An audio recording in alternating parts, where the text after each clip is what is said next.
pessoal, sou Cleidiana Ramos, sou jornalista, doutora em antropologia e produzo conteúdos de memória para os canais do Grupo à Tarde. Eu sou Priscila Dória, jornalista e repórter do Grupo à Tarde. Nós estamos aqui na seção Mídia e Memória do Projeto REC. Nessa seção a gente destaca aqui reportagens, fotografias e outras peças que formam aqui o acervo do SEDOC à Tarde. Hoje a gente vai fazer aqui uma viagem sobre projetos que foram inspirados em O Papão, uma revista literária fundada por Ernesto Simões Filho, o fundador de À Tarde, em 1904, ou seja, 8 anos antes de À Tarde, ele lançou essa revista.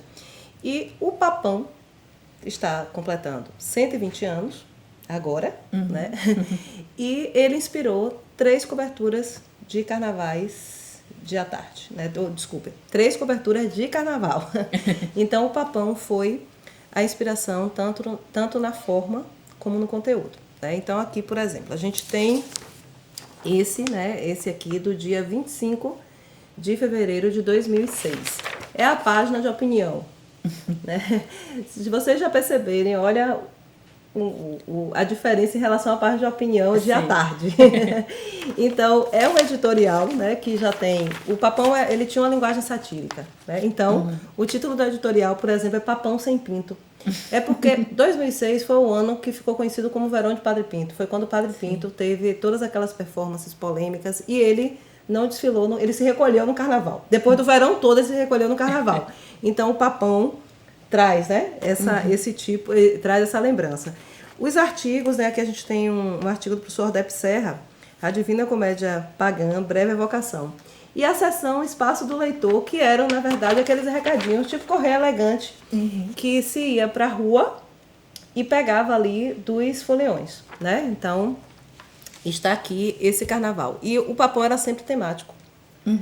Ele, desde o primeiro, ele começou em 2005 com os 7 pecados, depois ele foi ao Olimpo, então os deuses, foi visitar os deuses gregos, e a terceira edição, que foi a última, foi no cinema, Papão no cinema. E a gente tem aqui o editorial, a página do editorial desse, né, de 2007, que é o último, escrito aqui, ó, Bye Bye Papão.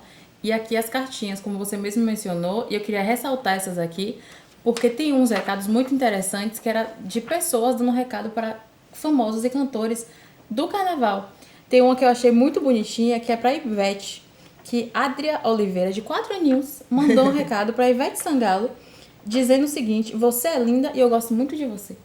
Então, é interessante ver, né, como ele mudava o jornal completamente, né? Foram 3 anos que eu imagino que tenham sido carnavais muito divertidos em comparado com os outros. Muito divertidos. E ele mostrava muito, dava trazia essa coisa do Papão, dessa sátira do Papão logo pro carnaval, que é uma coisa que a gente tá tão mais liberto, mais livre, quero fazer tudo. Mas é isso, ele encaixou perfeitamente, porque essa história começou em 2003, né, breve reforma feita pelo jornalista Ricardo Noblar, na posição de diretor de redação de À Tarde. Então, ele pensou numa cobertura de carnaval que tivesse digamos assim, uma linguagem mais solta e que retratasse um carnaval que não se via na televisão, porque não dava para... A reflexão dele era o seguinte: não dá para a gente competir, são linguagens completamente diferentes. E, claro, foi a inspiração de uma coisa que quem falava disso sempre era Roberto Albergaria, um antropólogo, uma figura brilhante, que a gente ficava no impresso tentando fazer coisas que a televisão mostrava e o carnaval era esse espaço. E o próprio Albergaria dizia: acontece tantos carnavais diferentes, né, nessa... Então a ideia era essa. Então a gente teve essa experiência em 2003, mais solta, mas a ideia era contar o Carnaval de Salvador a partir de crônicas e coisas que não iam aparecer na televisão. Eu mesmo lembro que eu fiz uma reportagem nesse modelo de 2003 sobre um camarote que tinha lá em Periperi, que a entrada era R$1 pro camarote, né, pro Carnaval de Bairro de Periperi, que você tinha direito, né, eu lembro que era um kitzinho, tipo de um churrasquinho e tal, com R$1. Imagina, então. Então a ideia era essa, era a gente contar essas coisas, né, diferentes, de uma forma diferente. 2004, a gente tentou fazer mais ou menos a mesma coisa, e aí veio 2005. Né? Na verdade, era uma proposta de fazer uma página dupla, especial, e quando eu apresentei o projeto para, então, a editora coordenadora, Olenka Machado, ela resolveu que era algo que se encaixava na cobertura do jornal inteiro. E a gente teve que, imagine, né, você pegar o momento mais importante do ano, assim, uma das datas mais importantes da cobertura jornalística de todos os níveis, inclusive publicidade, você dá uma guinada total. Sim. Então, uma das primeiras coisas que a gente pensou foi, tem que ter uma segurança, não dá para soltar todo mundo para a rua. E era coisa assim, gente que está acostumada com jornalismo objetivo e fazer crônica em carnaval. Imagina o perigo do texto disso. Uma coisa foi fazer temático. Então, o Papão é temático. O primeiro foi os 7 pecados capitais, porque a gente tinha, de certa forma, uma reserva de pauta. E o resto era o que os repórteres trariam. E segundo foi o pseudônimo.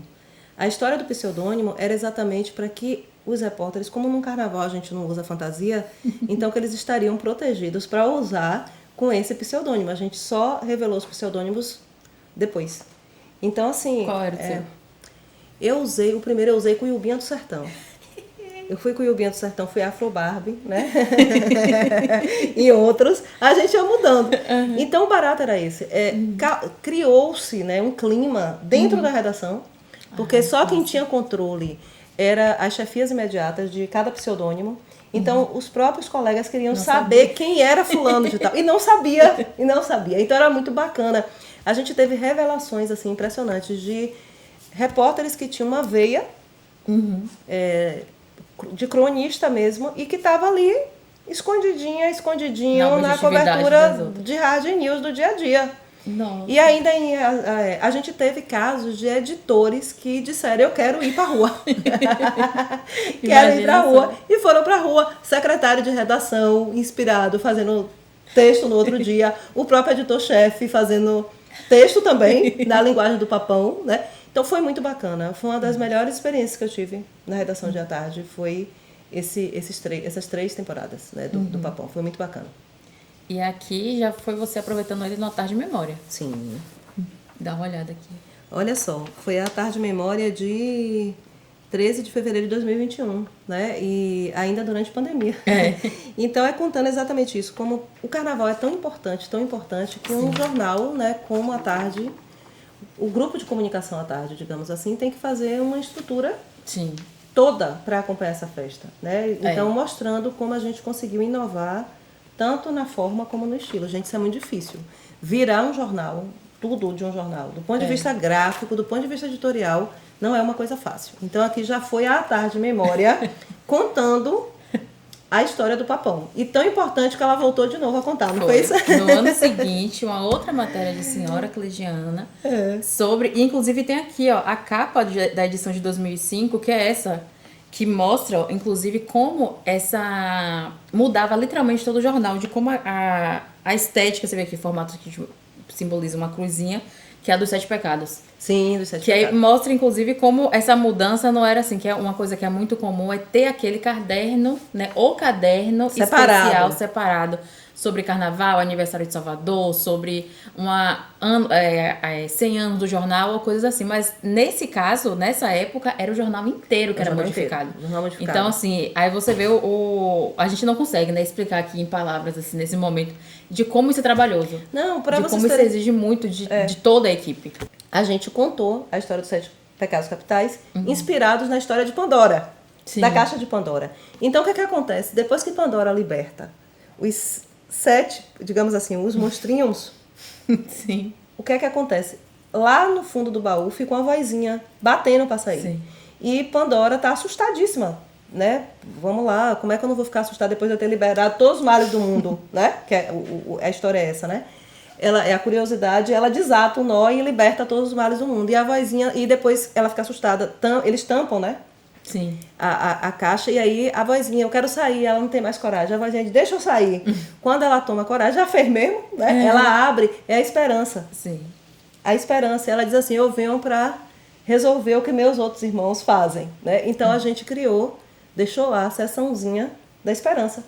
E o que aconteceu? Neste processo aconteceu um parto no meio da avenida.